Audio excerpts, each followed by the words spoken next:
ये बिल्कुल सिद्ध बात समझ लीजिए। ये हमारे मन की दौड़ है कि यदि हमें धन मिल जाए, पद मिल जाए, अमुक अमुक अमुक, तो मैं सुखी हो जाऊं। लेकिन जितना आप सोच रहे हैं उतना किसी के पास है, वो सुखी क्यों नहीं हो गया? पद भी है, सम्मान भी है, रुपया भी है, परिवार भी है, सब है। लेकिन यहां देखा है पूरे जीवन में जब मिले हैं कानपुर महानगर, वहां एक से एक फैक्ट्रियां, एक से एक धनी मानी, कहीं किसी के हृदय में संतोष नहीं देखा, विश्राम नहीं देखा, शांति नहीं देखी, निष्कामता नहीं देखी। तो है क्या? कूड़ा करकट ही तो जमा है। इसलिए सबसे प्रार्थना है, ये जो मन की बार बार मांगे हैं, जब तक भगवान का आश्रय भजन नहीं होगा, ये नहीं रुकने वाली, नहीं रुकने वाली। कल एक प्रश्न कर रहे थे, ओवर थिंकिंग कैसे हमारी रुके? रुपया से रुक जाएगी? एक की चाह करोगे, लाखों की चाह बढ़ेगी, लाखों की चाह करोगे, करोड़ों की चाह, करोड़ों की पूर्ति, तो अरबों की चाह। ऐसे प्रत्येक भोग की चाह करके देख लो, अंदर से देख लो किसको विश्राम प्राप्त है। ये मन एक भूत जैसा है। किसी ने एक भूत को सिद्ध किया। भूत ने कहा, हम तुम्हारा काम प्रत्येक करेंगे, पर हर समय मुझे काम में लगाना होगा। अमुक काम करो। बहुत तीव्रता से, शीघ्रता से वो कार्य कर देता है। और बताओ, वो तो परेशान हो गए। अगर काम नहीं बताओगे तो उठा के पटक देंगे तुम्हें। वो गुरुजी के पास गए और कहा, प्रभु हमने तो सुख के लिए भूत को सिद्ध किया था, ये तो दुख का कारण बन गया। ये कहता है हर समय काम बताओ, नहीं तो मार देंगे तुम्हें। तो उन्होंने कहा, ऐसा करो, एक लकड़ी का खंबा गाड़ दो और उसे बोलो इसमें चढ़ते उतरते रहो, जब हमें काम होगा हम बोल देंगे तुम्हारे लिए यही काम है। समझ पाए? ये भूत मन है। इसे खाली रखोगे उठा के पटक देगा ओवर थिंकिंग में, कल्पनात्मक भोगों में, कल्पनात्मक भय में, चिंता में ये पटक देगा। अगर इससे बचना है, इसकी पटकन से, तो जैसे गुरु ने बताया लकड़ी का खंभा गाड़ दो, ऐसे ही नाम का खंभा गाड़ दो। राधा, चल चढ़ उतर, राधा राधा राधा राधा, परम विश्राम मिल जाएगा, परम बलवान हो जाओगे, परम शांति मिल जाएगी। हमारी प्रार्थना मान लीजिए, ये बिल्कुल सत्य बात कह रहे हैं। जब तक आप नाम जप नहीं करेंगे तो आप अपने मन को विश्राम नहीं दे पाएंगे। और आप सब कुछ कर रहे हैं मन के सुख के लिए, मन की शांति के लिए, पर जिस मार्ग में चल रहे हैं, दुखालयम अशाश्वतम, कैसे आपको इस नाशवान भोगों में शांति मिल सकती है? नहीं। विश्वास कीजिए, बहुत प्रीति से कह रहा हूं, बहुत अनुभव की, संतों की बात कह रहा हूं। यदि भगवान का आश्रय लेकर नाम जप नहीं किया तो तुम्हारा किया कराया सब मिट्टी है। परिणाम में तुम्हारे हाथ केवल शुभ अशुभ कर्म लगेंगे, पाप पुण्य, जिनके कारण हम नाना प्रकार की योनियों में जन्म मरण जैसे भयानक दुखों को भोगते चले आ रहे हैं। इसलिए भगवत चरणारविंद में परम सुख है, विश्राम है, शांति है, और वहीं हमें जाना है। भटक लो जितना भटकना है, लौट के तो यहीं आना है। ये भ्रम ऐसा बैठ गया है बड़े बड़ों के हृदय में कि धन से सुख है। बहुत विचित्रता माया की, ये सबके दिमाग में बैठ गया है। कोई बिरला ऐसा है कि इसकी इस पकड़ से बाहर हो, नहीं तो सबके दिमाग में बैठा है। गृहस्थ हो, विरक्त हो, बूढ़ा हो, जवान हो, सबके दिमाग में माया ने बैठा दिया, धन के द्वारा ही सुखी होगे। देख लो, बिल्कुल विश्वास मानिए। ये वो माया की चाल है जो आपके समय को, आपके चिंतन को, आपके आश्रय को नष्ट करके आपकी दुर्गति करवाएगी। अभी आपको पता नहीं चल रहा, जैसे अंधा आदमी गहरे कुएं की तरफ गिरने जा रहा है, उसको दिखाई नहीं दे रहा, देखने वाला दौड़ करके उसे बचाना चाहता है, वो नहीं मानता, ऐसे दिखाई देता, गया गया गया। धन का इतना बड़ा प्रभाव, कोई बिरला ही ऐसा है जिसके दिमाग में ये न चल रहा हो कि मुझे धन चाहिए।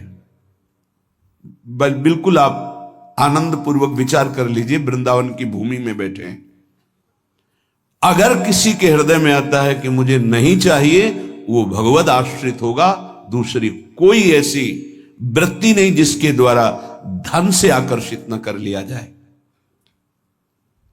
प्रवचन करना, प्रभु का श्रृंगार करना, धार्मिक कार्य करना, ये सब बाहरी बात होगी, ये बाहर की वृत्ति। बाहर से हम बोल सकते हैं हम बड़े त्यागी हैं, हम बैरागी हैं, बोल सकते हैं, बोलने में बहुत सरलता है, सहजता है, लेकिन स्थिति में सत्य को साक्षी करके, भगवान को साक्षी करके देखो, हृदय में हर चेष्टा का फल धन की मांग है। ये हम नहीं कह रहे, हमारे शास्त्र कह रहे हैं। दूसरी माया की विशिष्ट आकर्षण शक्ति काम भोग, 3 में फांस दिया गया है। पूरी सृष्टि के कंचन, जिसे धन कहते हैं, वित्त ऐषणा, धन कंचन वित्त ऐषणा, और पुत्र ऐषणा काम भोग, स्त्री शरीर का आकर्षण या विपरीत शरीर का आकर्षण काम भाव से। अंदर से विचार करके देख लो, पूरी सृष्टि की बात, जो अंदर से निष्काम है वो केवल भगवान का आश्रय लिए होगा, वो भी केवल भगवान का आश्रय, वही बचेगा। अन्यथा बातें हम वैराग्य की करेंगे, संयम की, जितेंद्रियता की, और हमारे आचरण भ्रष्ट होंगे। लिख लो, दिमाग में लिख लो, ये प्रबल माया का आकर्षण काम, चाहे पशु पक्षी, चाहे किशोर अवस्था, यौवन अवस्था, वृद्ध अवस्था, कैसी भी अवस्था हो, ये बख्शता नहीं है। सबके दिमाग में एक बात चलती, कैसे संयोग सुख प्राप्त करें, अंदर से देख लो। तीसरा है कीर्ति, हमारा नाम हो जाए, हमारा सम्मान बढ़े, सबसे बड़े हम हो जाए, ये आखिरी मंजिल है। जो काम विजयी है और जो वित्तैषणा का त्यागी है, उसके भी हृदय में ये माया आखिरी फंदा फेंक देती है। जिन्होंने संपूर्ण सृष्टि को रचा, सबका भरण पोषण कर रहे हैं, उन विश्वात्मा भगवान का तो नाम जपने के लिए राजी नहीं है कोई, बिरला ही कोई जप रहा है। तुम्हारा नाम होगा, तुम्हारा नाम जपेंगे, तुम्हारी जीवनी पढ़ेंगे। ये माया है, 4 दिनों के बाद ऐसी धूल पड़ती है, कोई नहीं जानता किसी को। ये जो माया का आकर्षण है, ये 3 में रख दिया गया है, धन, काम भोग और मान सम्मान प्रतिष्ठा कीर्ति, लोक ऐषणा। ये लोक ऐषणा आखिरी में गिरा ही देती, वही बचता है। जे राखे रघुवीर ते उबरे त्यू कालम, जे राखे रघुवीर। भगवान जिसे बचा ले तो लोक ऐषणा से बच जाए, नहीं वित्त ऐषणा, पुत्र ऐषणा से बचा हुआ भी इस लोक ऐषणा में गिर जाता है। तीनों पर जो विजय प्राप्त कर लेता है, वो भगवत साक्षात्कार करता है, वो परम शांति को प्राप्त होता है। हृदय से महारानी जी का आश्रय मिलने का अवसर मिला है कि हर समय हम इस अभिमान में रहे कि हमारी श्यामा जी वही सब भरण पोषण करने वाली, वही हमें प्रेम प्रदान करने वाली, वही हमारा परम मंगल करने वाली। कहीं ये आश्रय में कुछ ना प्रवेश कर जाए, अन्य आश्रय कहीं ना हो जाए, ये उपासक देखता रहे। जो अन्य आश्रयी हैं उनको इस बात पर चिंतन करना चाहिए, विचार करना चाहिए, ये अन्य आश्रय आपकी दुर्गति के सिवा और कुछ नहीं कर सकता। अगर दुर्गति को रोक सकता है तो भगवद आश्रय रोक सकता है। यदि तुमसे इतने महान पाप हो चुके हैं कि जिनकी तुम खुद स्मृति करके घृणा करते हो। कभी कभी ऐसे पाप हो जाते हैं कि अपना हृदय ही अपने को दंड देने के लिए कहता है कि बहुत नीच आचरण तेरे द्वारा हो गए। अगर ऐसा भी है और हमारे प्रभु की शरण में आ जाए तो बाहुओं में लेकर हृदय से लगाते हैं, ऐसा स्वभाव है। कोटि विप्र बदला गए जाहू, आए शरण तजऊ नहीं ताहू। इसलिए सबसे प्रार्थना है ये मन, ये बुद्धि, ये माया इन पर बैठ करके आश्रय का बदलाव कर देगी। यदि गुरु कृपा से, सत्संग की कृपा से, प्रियालाल की कृपा से आपका आश्रय बन रहा है प्रभु प्रियाजू, तो ये बहुत जन्मों की साधना सुकृत सब फलीभूत हो रहे हैं। इससे मत फिसल जाना। अगर आश्रय है तो आपका परम कल्याण निश्चित है। ये माया आश्रय बदलती है, इसका कार्य है आश्रय बदलना। ये अंदर की बात को समझिए। हम ब्रह्मचारी नहीं हैं, हम संयमी नहीं हैं, हम तपस्वी नहीं हैं, भजनानंदी नहीं हैं, चलेगा। पर हम प्रियाजू के हैं, प्रियाजू के सिवा हमारा कोई नहीं है, ये आपको भगवत प्राप्ति करा देगा। यद्यपि भक्त अनन्य जो विषय इंद्रियन बस होए, कर्मठ कोटि जितेंद्रियन तहि सम लहै न हो। उसकी समानता करोड़ों कर्मकांडी और जितेंद्री नहीं कर सकते जिसके हृदय में अनन्यता आ गई है। इसलिए प्रार्थना है, समस्त साधनाओं का जो फल है वो आश्रय है। भागवत में बहुत बड़ी महिमा इस आश्रय की वर्णन की गई। आखिरी है 10वां आश्रय। नवधा भक्ति में 9वीं भक्ति पूर्णता है आत्मसमर्पण। यदि आप अपना मंगल चाहते हैं तो आप खुद देख लीजिए कितने बड़े साधना में आपका प्रवेश है। ईमानदारी से देख लीजिए। भरोसा नहीं है 1 मिनट बुद्धि का भी कहती भगवान प्यारे लगते, थोड़ी देर में कहेगी विषय प्यारे लगते हैं। इसका निर्णय ठीक नहीं, पागल है ये। हमारी जो बुद्धि है वो पागल है। एक क्षण में कहती ये मार्ग सत्य है, दूसरे क्षण में उत्तर देने लगती है। ऐसी बुद्धि का भरोसा नहीं है। कितनी बड़ी साधना हो, अपराध बन जाए, वैष्णव अपराध, गुरु अपराध, इष्ट द्रोह, गुरु द्रोह, सर्वनाश हो जाता है। एक आश्रय है तो वो बचाता है, भगवद आश्रय।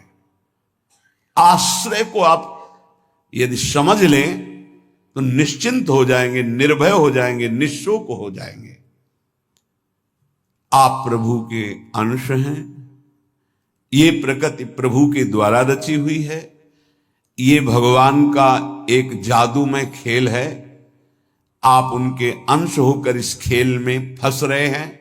वही गुरु रूप से, शास्त्र रूप से आपको इस खेल से निकलने का उपाय बता रहे हैं। पर आप ऐसे कपटी स्वभाव के हैं, छली स्वभाव के हैं। वो सर्वज्ञ प्रभु और गुरुदेव से भी छल करता है। हंसी की बात यह है कि जो तुम्हारा परम हित, परम मंगल, परम कल्याण प्रतिपल सोच रहे हैं, तुम उनसे छल और कपट कर रहे हो, केवल माया प्रेरित होकर के। क्या नहीं पता, क्या नहीं पता। तुम्हारे मन में जो स्फुरित होता है प्रभु को स्फुरित होने के पहले पता है नहीं। प्रभु कह रहे हैं और सब चलेगा। मोहि कपट छल छिद्र न भावा। और अगर अवगुण है तुम्हारे, धीरे धीरे सब ठीक हो जाएंगे। जन अवगुण प्रभु मानन काऊ, दीन बंधु अति मृदुल स्वभाव। लेकिन यदि आपके अंदर छल कपट है तो प्रभु कह रहे मोहि न भावा। नहीं, हम पापात्मा हैं, गलतियां हुई हैं, जैसे हैं नाथ आपके हैं, आपके सामने हैं। इससे आश्रय तत्व पुष्ट होता है। इसी आश्रय से घोर पातिकी को भगवत प्राप्ति हो जाती है। एक बार आश्रय ले लिया तो हमारे प्रभु छोड़ने वाले नहीं, आप छोड़ सकते हो, आपका स्वभाव है। प्रभु नहीं छोड़ेंगे। आश्रय का इतना विशेष महत्व है।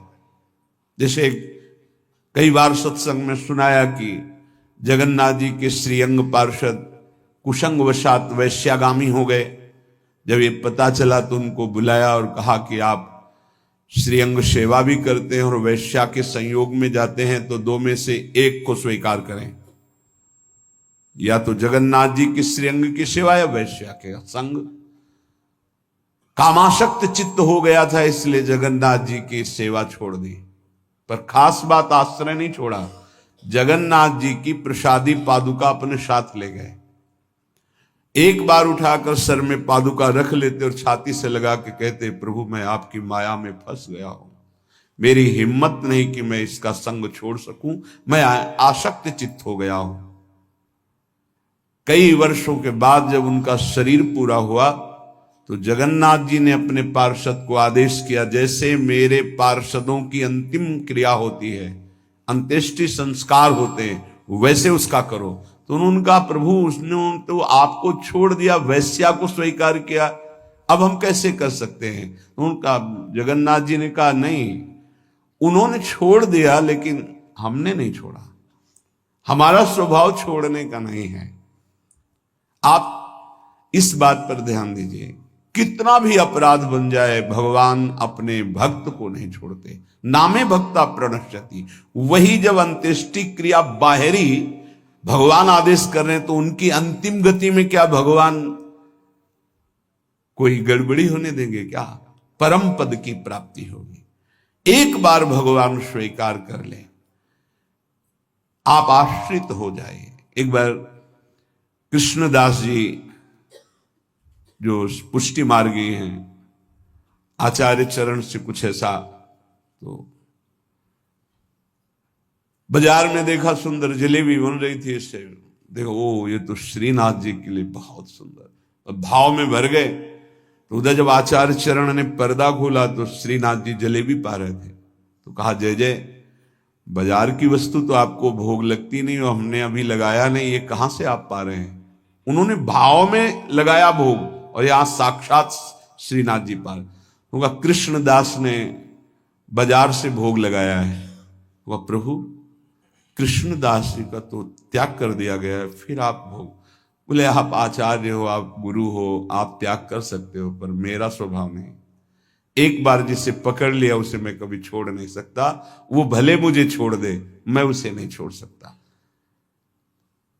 भाई जी महाराज से स्वामी अखंडानंद जी ने कहा, आप अपने मन की कोई एक बात बता दें। तो यही बात बताई कि उमा राम स्वभाव जिन जाना, ताहि भजन तजी भाव न आना।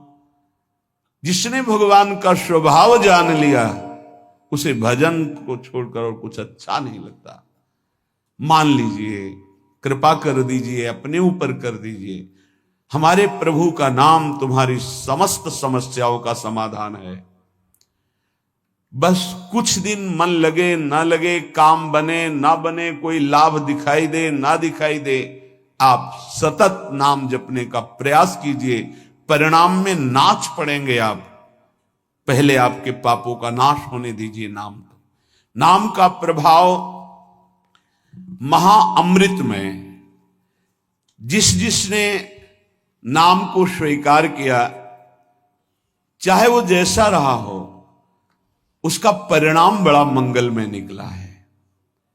देखो, आप कैसे हैं, कौन हैं, हमारे भगवान ये सब नहीं देखते। आपने भगवान का नाम उच्चारण किया, बस इसी से भगवान नहीं जाएंगे। अहोबत सुपचतो गरियाम यज्जिभ्याग्य वर्तते नाम तुभ्यम। वो चाहे चांडाल क्यों ना हो, नीच आचरण करने वाला क्यों ना हो, यदि वो नाम जपना शुरू कर दिया तो गरियाम सर्वश्रेष्ठ हो जाता है। तुम्हें कोई रोग शोक, कोई भी अभाव रात दिन जो जला रहे हैं, वो प्रभावित नहीं कर पाएंगे यदि नाम जप करोगे। बात समझ लीजिए। ये छोटे मोटे रोगों की क्या बात, जो 4 दिन में ठीक हो जाते हैं। आजीवन जब तक श्वास शरीर पे है, तब तक भयानक कष्ट के द्वारा जीना है। अगर नाम चल रहा है तो इसका कोई कुप्रभाव नहीं है। मन शांत है, प्रसन्न है, 100 में 1% भी इसकी कोई परवाह नहीं, कोई चिंता नहीं। जो शास्त्र में लिखा है वो जीवन के अनुभव में उतरना चाहिए। कोई भी रोग जिससे रात दिन लोग जलते हैं वो तुम्हें ताप नहीं दे सकता।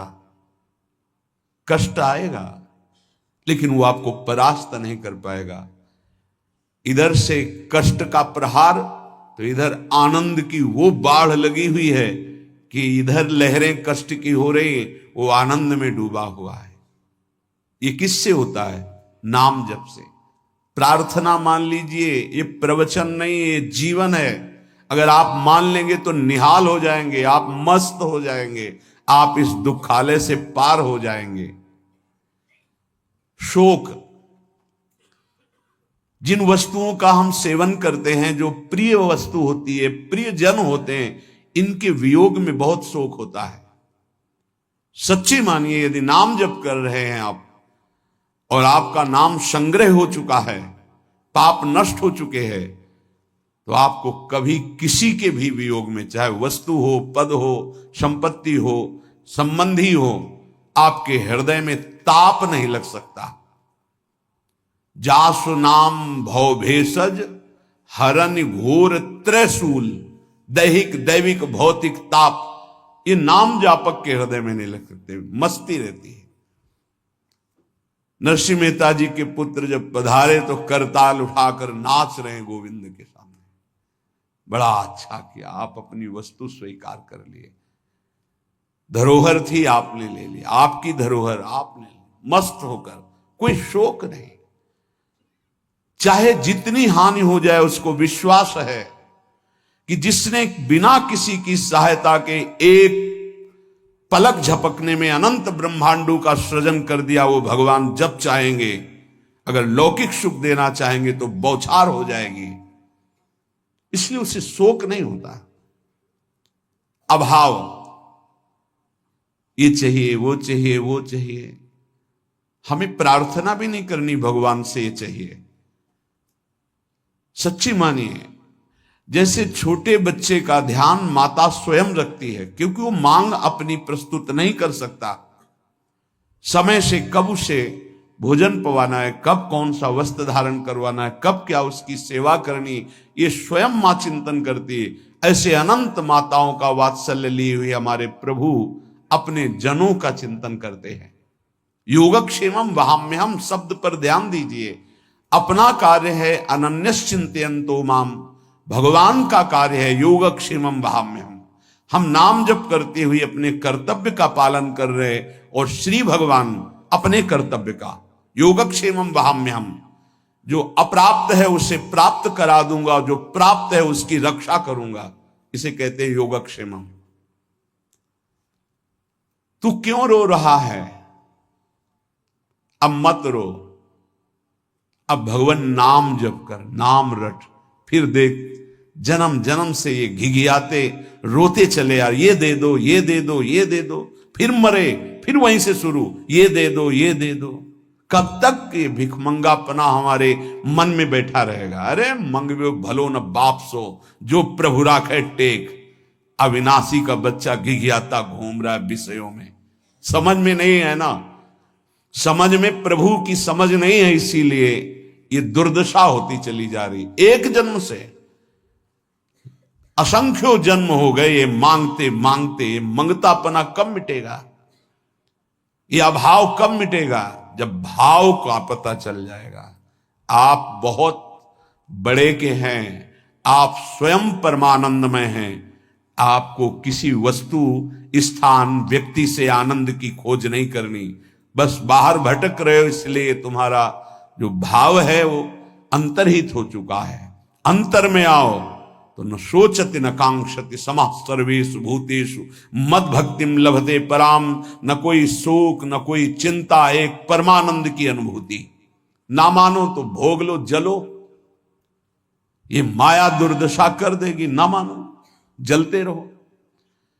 अगर संतों के हृदय में कोई पीड़ा होती तो इसी बात की होती, अमूल्य मानव जीवन प्राप्त करके भगवान से विमुख होकर तुम कैसी दुर्दशा को प्राप्त हो रहे हो। उठो। गलतियां होना स्वाभाविक है, माया फिसलन वाली है, गलती हो सकती है, लेकिन हम सत्य मार्ग को छोड़ दें ऐसा नहीं हो सकता। क्यों रो रहे हो? मेरा नाम रट, देख दुख नाम की वस्तु नहीं रह जाएगी, तेरे सारे संशय नष्ट हो जाएंगे। भक्ति हो न हो, श्रद्धा हो न हो, विश्वास हो न हो, तू केवल नाम रटना शुरू कर दे, इससे बढ़कर और क्या बात कही जा सकती है। जितना भी दान पुण्य तपस्या यज्ञ तीर्थाटन है, अगर श्रद्धा नहीं है तो फल की प्राप्ति में संशय है। मंत्र जप रहे हो, श्रद्धा विश्वास नहीं तो फल की प्राप्ति में संशय है। लेकिन नाम जप कर रहे हैं, बिल्कुल आपकी श्रद्धा नहीं है, तो भी भाव कुभाव अनख आलसहु, नाम जपत मंगल दिशि दशहु। तन्नास्ति कर्मजम लोके वाग्जम मानसमेव वा, यन्न छपयते पापम कलौ गोविंद कीर्तनम। यदि आपसे शारीरिक पाप बन गए हैं, मानसिक पाप बन गए हैं, वाणी के द्वारा अपराध बन गया है, चिंता मत करो। आप कोशिश करो कि पाप ना बने और गोविंद गोविंद हरि हरि कृष्ण कृष्ण राधा राधा राधा ऐसा नाम उच्चारण करो। नाम उच्चारण से सारे पाप नष्ट हो जाएंगे। तन्नास्ति कर्मजम लोके वाग्जम मानस में उच, मानसिक वाणी के द्वारा शरीर के द्वारा जो अपराध बन गए, भगवान नाम कीर्तन से, भगवान नाम जप से सब नष्ट हो जाते हैं। बस ये है कि नाम का सहारा लेकर पाप मत करना।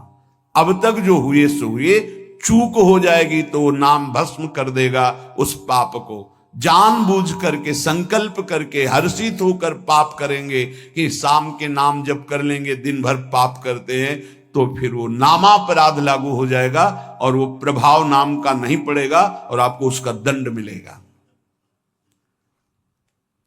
उठते बैठते, खाते पीते, सोते, सुख में दुख में, श्रद्धा से अश्रद्धा से, भक्ति से अभक्ति से, एकांत में कोलाहल में, जैसी भी परिस्थिति है उसमें तुम नाम जप। कुछ उपासक हैं वो परिस्थिति की मांग करते हैं भजन के लिए, चाहे वो गृहस्थ में हो या विरक्त में। कुछ ऐसा हो, एकांत हो, शांत हो, ऐसा हो ऐसा हो। तो भगवान अल्पज्ञ है क्या? तुमको जो परिस्थिति दी है वो भगवान ने विधान करके दी है। उसी विधान में यदि भजन कर ले गए तो सिद्ध हो जाओगे। परिस्थिति का परिवर्तन ना मांगा जाए, उसी परिस्थिति में भजन करके भगवान की प्राप्ति होगी जो भगवान ने हमको परिस्थिति दी है। परिस्थिति का जो परिवर्तन मांगते हैं उनसे भजन नहीं बनता। वो परिस्थिति के भोक्ता होते हैं, वो भजन के नहीं। इस बात को अंदर से समझो। अब हमारा मन उब गया, अब हम भाग करके गृहस्थी से विरक्ति बनना चाहते हैं। नहीं, जरूरत नहीं है। वेश परिवर्तन की जरूरत नहीं है। यदि आपने गृहस्थ धर्म स्वीकार किया है तो परिवार के भरण पोषण की जिम्मेवारी है, तो मेहनत कीजिए और नाम जप कीजिए, परिवार का पोषण कीजिए, भगवत प्राप्ति हो जाएगी। भाग के जाओगे तो जो कुछ तुम्हारा पुण्य बना है उससे तुम्हें जो वैराग्य हुआ है, वो जहां आपने दूसरों का अन्न पाया और जहां प्रणाम नमस्कार स्वीकार किया वो खत्म हुआ। फिर ऐसा मन चिंतन कराने लगेगा कि गृहस्थी से भी गिरी स्थिति हो जाएगी। जो वास्तविक आंतरिक भगवत प्राप्ति का वैराग्य है वो भजन बल से बहुत जोर का प्रकट होता है। वो परिस्थितियों की मांग नहीं करता है। जैसी परिस्थिति होती है उसमें ही भजन करना है, चाहे गृहस्थ हो चाहे विरक्त। जैसी परिस्थिति में प्रभु ने रखा है उसी परिस्थिति में भजन करके दिखाओ, क्योंकि भगवान ने तुम्हारे लिए मंगल विधान वही रचा है।